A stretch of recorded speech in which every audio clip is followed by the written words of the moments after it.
اعوذ باللہ من الشیطان الرجیم بسم اللہ الرحمن الرحیم قل اندعو من دون اللہ ما لا ينفعنا ولا يضرنا ونرد على اعقابنا بعد اذ هدانا اللہ كالذی استهوته الشیاطین في الارض حیران له اصحاب يدعونه الى الهدى ائتنا قل ان هدى الله هو الهدى وأمرنا لنسلم لرب العالمين وأن أقيموا الصلاة واتقوه وهو الذي إليه تحشرون۔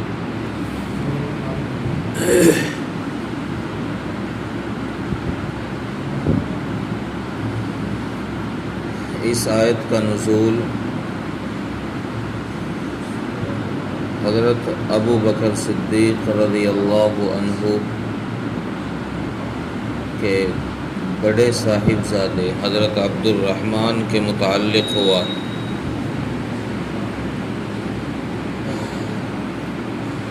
جب وہ اسلام میں داخل نہیں ہوئے تھے، مسلمان نہیں ہوئے تھے، تو وہ حضرت ابو بکر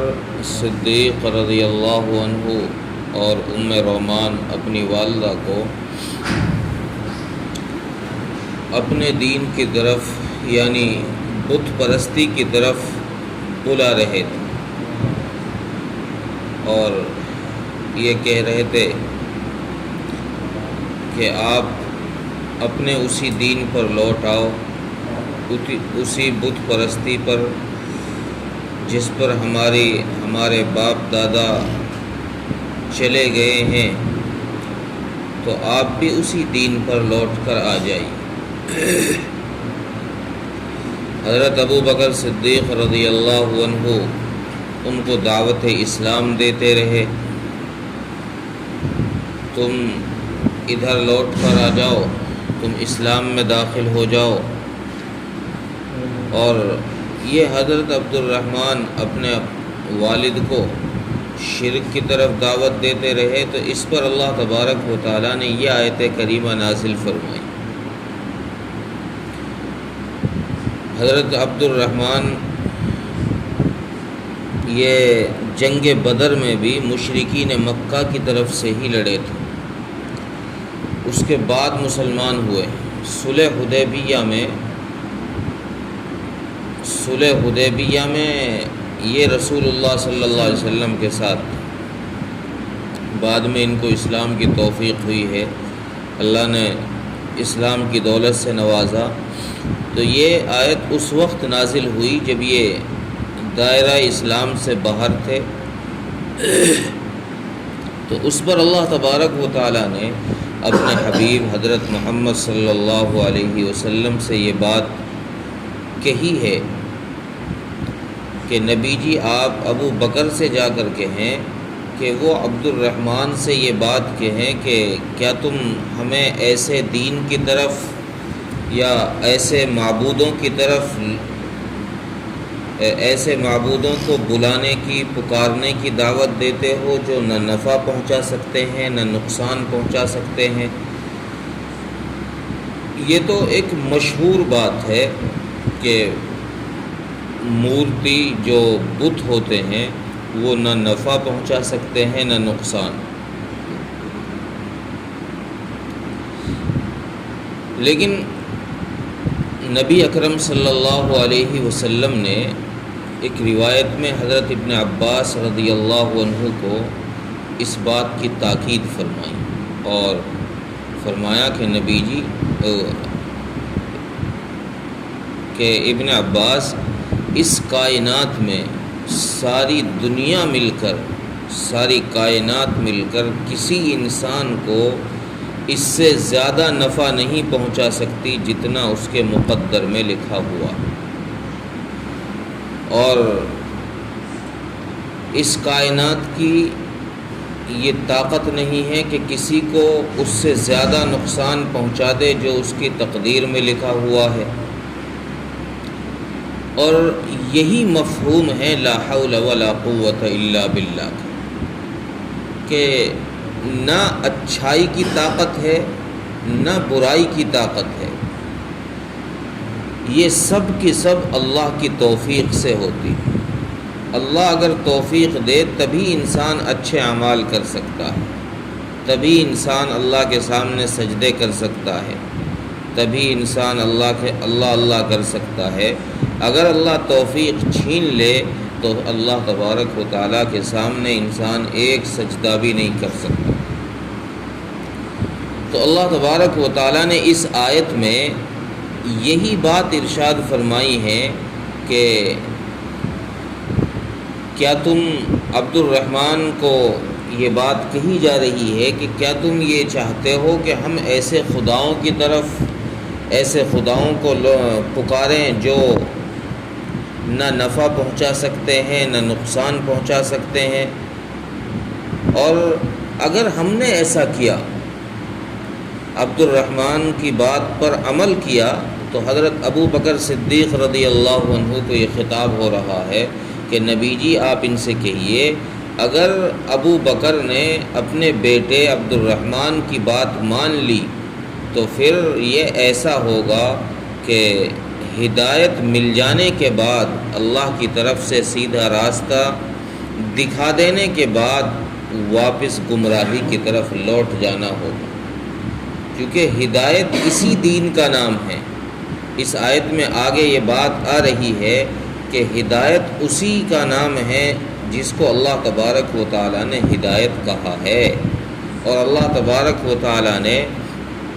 ہدایت دین اسلام کو کہا ہے۔ اسلام کے علاوہ سارے دین کو اللہ تبارک و تعالیٰ نے باطل کہا ہے، اس لیے قرآن کریم میں ارشاد فرمایا وَلَن يُقْبَلَ مِنْ، کہ اسلام کے علاوہ، اسلام کے طور و طریق کے علاوہ اگر کوئی انسان کسی اور طریقے سے اچھے اعمال کر کے آئے گا تو ہم اس پر کوئی اجر نہیں دیں گے، ہمارے پاس وہ طریقہ قابل قبول نہیں ہے۔ اسلام نے نماز پڑھنے کا جو طریقہ بتایا ہے، اس طریقے سے ہٹ کر کسی اور طریقے سے سجدے کر آؤ گے، نماز پڑھ کر آؤ گے تو اللہ فرما رہے ہیں کہ ہم اس پر کوئی اجر نہیں دیں گے، ہمارے یہاں وہ طریقہ قابل قبول نہیں ہے۔ تو جتنے نیک اعمال ہیں وہ سب اللہ کے یہاں وہی مقبول ہیں جو اسلام کے طرز پر ہوں، اللہ کے نبی صلی اللہ علیہ وسلم کے بتائے ہوئے طریقے کے مطابق ہوں۔ اس سے ہٹ کر کسی دین کو، کسی عبادت کو اللہ تبارک و تعالیٰ قبول نہیں فرمائیں گے۔ اور اسلام سے پھر جانے کے بعد، اسلام لانے کے بعد اسلام سے پھر جانے والے کی مثال قرآن نے اس شخص کی سی بتائی ہے کہ جو اپنے ساتھیوں کے ساتھ ایک لشکر جماعت کے ساتھ جنگلوں میں، بیابانوں میں سفر کر رہا ہو اور شیطان اس پر مسلط ہو جائے، جنات اس پر مسلط ہو جائیں اور اس کو اپنے ساتھیوں سے الگ ہٹا دیں، راستہ بھٹکا دیں، پھر وہ جنگل میں راستے سے بھٹک کر ویران پھر رہا ہو، پریشان پھر رہا ہو، کبھی ادھر کو نکل جائے کبھی ادھر کو نکل جائے، اسے کوئی راستہ نہ مل رہا ہو، تو اور اس کے ساتھی، اس کی جو جماعت ہے اس کو اپنی طرف بلا رہے ہوں کہ بھائی راستہ ہمارے پاس ہے، ادھر آؤ، ہم صحیح راستے پر ہیں، ہماری طرف آ جاؤ، لیکن وہ شیطان کے بہکانے کی وجہ سے جنگل میں بھٹک رہا ہو، ویران پھر رہا ہو، تو اسلام سے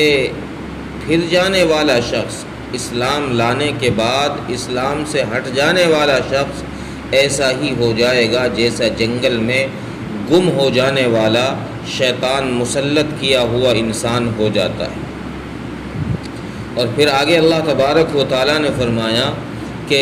ہدایت اسی کا نام ہے، سیدھا راستہ، صراط مستقیم، جس کو قرآن نے کہا اہدنا الصراط المستقیم، وہ سیدھا راستہ وہی ہے جس کو اللہ تبارک و تعالیٰ نے بتایا، جو اللہ کی طرف سے عطا کیا ہوا ہے، اسی کا نام ہدایت ہے، وہی سیدھا راستہ ہے۔ اور نبی جی آپ ان سے کہہ دیجئے، آپ ابو بکر سے کہہ دیجئے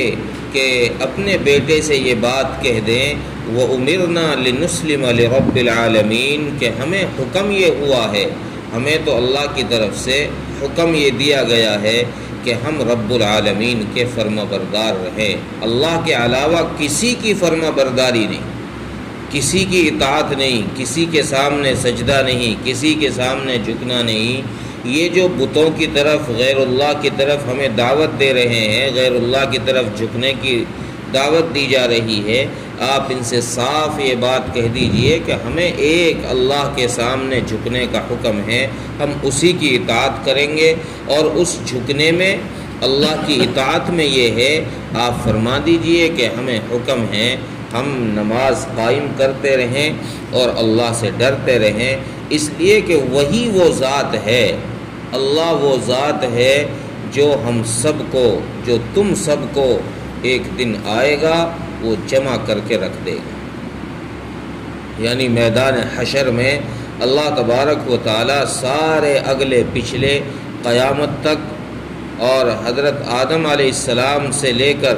قیامت تک ساری انسانیت کو ایک دن میں جمع فرما دیں گے۔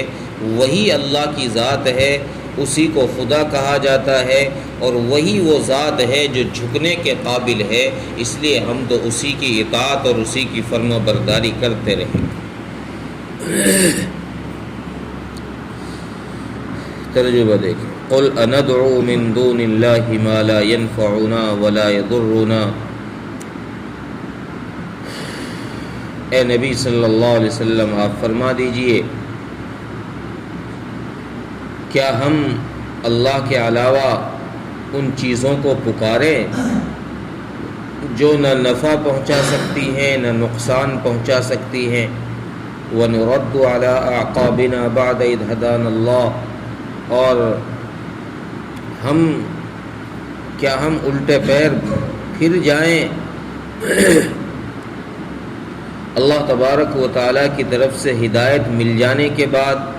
كَالَّذِي اسْتَهْوَتْهُ الشَّيَاطِينُ فِي الْأَرْضِ حَيْرَانٌ، تو ہماری مثال، یعنی اگر ہم الٹے پیر پھر گئے تو ہماری مثال اس شخص کی طرح ہو جائے گی جس پر شیطان جنات مسلط ہو گئے ہوں اور اس کو جناتوں نے جنگل بیابان میں راستہ بہکا دیا ہو اور وہ حیران پھر رہا ہو، پریشان پھر رہا ہو۔ لہو اصحاب یدعونہ الی الہدی ائتنا، اور اس کے دوست، اس کے ساتھی اس کو اپنی طرف بلا رہے ہوں کہ راستہ ہمارے پاس ہے، ہماری طرف آ جاؤ۔ قل ان ھدی اللہ ھو الھدی، آپ فرما دیجئے کہ ہدایت تو وہی ہے جو اللہ تبارک و تعالیٰ کی طرف سے ہدایت ہے۔ وَأُمِرْنَا لِنُسْلِمَ لِرَبِّ الْعَالَمِينَ، اور ہمیں حکم ہوا ہے اس بات کا کہ ہم رب العالمین کی فرما برداری کرتے رہیں۔ وَأَنْ أَقِيمُوا الصَّلَاةَ، اور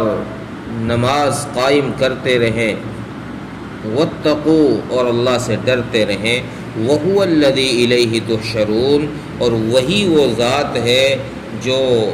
تم سب کو ایک دن جمع کر دے گا۔ اللہ تعالیٰ ملک توفیق۔